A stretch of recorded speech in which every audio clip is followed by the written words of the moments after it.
ত্রয়োদশ জাতীয় সংসদের প্রথম অধিবেশনের সমাপনী ভাষণে প্রধানমন্ত্রী তারেক রহমান বলেন, প্রধানমন্ত্রীত্বের চেয়ারটি আরামদায়ক নয়, বরং এটি কঠিন দায়িত্বের জায়গা।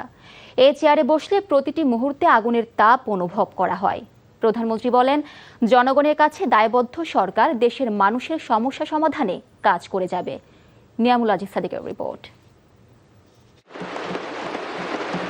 হাজারো শহীদের আত্মত্যাগে প্রতিষ্ঠিত বর্তমান জাতীয় সংসদে সরকার ও বিরোধী দল মিলে একটি সার্থক বাংলাদেশ গড়ার আহ্বান জানিয়েছেন প্রধানমন্ত্রী তারেক রহমান।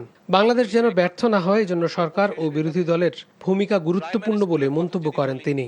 পৃথিবীর প্রতিটি কর্নারে যেখানেই একজন বাংলাদেশি আছে, সম্ভবত প্রত্যেকটি মানুষ এই সংসদের বর্তমান এবং এই সংসদের ভবিষ্যতের দিকে তাকিয়ে আছে।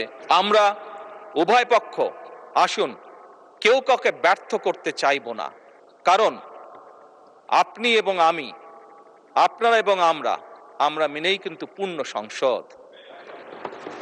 আমরা মিলেই কিন্তু পূর্ণ সংসদ।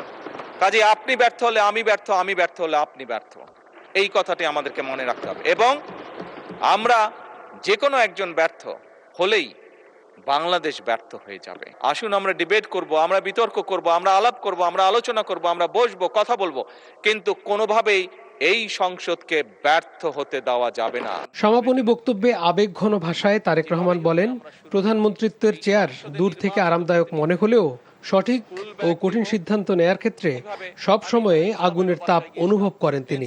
বিরোধী দলের বন্ধুরাও আমার কিছু কিছু কথায় টেবিল থাপড়াচ্ছেন। মাননীয় স্পিকার, এই যে চেয়ারটা আপনি দেখছেন, যেই চেয়ারে আমি এখানে বসছি আপনার সামনে, মাননীয় স্পিকার, এই চেয়ারটি খুব কঠিন একটি চেয়ার। মাননীয় স্পিকার, এই চেয়ারটি দেখলে মনে হয় বসতে খুব আরাম, আসলে মাননীয় স্পিকার মোটেও আরামের না।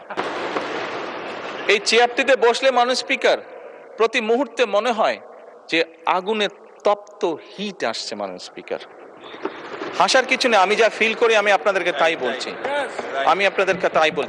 মাননীয় স্পিকার, এই চেয়ারের থেকে উঠে দাঁড়িয়ে আপনার সামনে বক্তব্যে আমি হয়তো অনেক পপুলার কথা বলতে পারতাম, যেটাতে আরো অনেক বেশি তালি হতো মাননীয় স্পিকার। কিন্তু এই চেয়ার আমাকে বলে যে আমি সবসময় পপুলার কথা বলতে পারি না, কিন্তু এই চেয়ার প্রতি মুহূর্তে আমাকে স্মরণ করে দেয়, no, you have to take the right decision, not the popular decision. শহীদদের প্রতি শুধু শ্রদ্ধা দেখানো নয়, বরং তাদের প্রত্যাশার আলোকে জনগণের উন্নতি করাই প্রধান দায়িত্ব সরকারের বলে মন্তব্য করেন প্রধানমন্ত্রী তারেক রহমান। দেশের স্বার্থে। Niamul Aziz Sadik, NTV news, Dhaka.